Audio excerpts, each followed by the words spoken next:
Christian station on Space to Ground. No shortage of smoke and fire this week. Welcome to Space to Ground. I'm Dan Hewitt. Orbital ATK kicked things off with their triumphant return to the Wallops Flight Facility.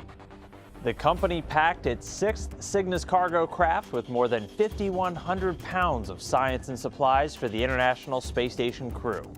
Then it was time to roll out the new version of its Antares rocket to Pad 0A at the Mid-Atlantic Regional Spaceport, being used for the first time since a failure in October 2014. The rocket engines roared to life Monday evening and lit up the night sky with a flawless ascent, one visible from up and down the East Coast. Now in orbit, Cygnus will loiter until October 23rd, when it will arrive to be grappled by Kate Rubins and Takuya Onishi. Meanwhile, on the other side of the planet, the next station crew is readying for liftoff.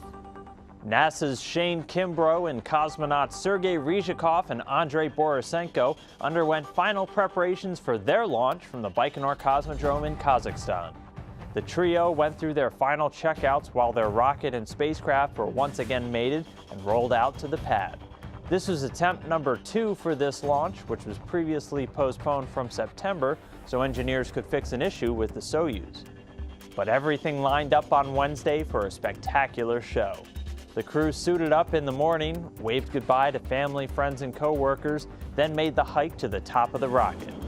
The Soyuz lifted off on a cold and cloudy day in Baikonur and completed the 9-minute climb to orbit. The 3 crew members are spending 2 days chasing down the station so they can conduct control tests and maneuvers in their new version of the Soyuz, the MS-02. Once they arrive on Friday, they'll dock to the Poisk module and the station will be back at full strength. Keep sending in your questions using the hashtag #SpaceToGround. We'll see you next week.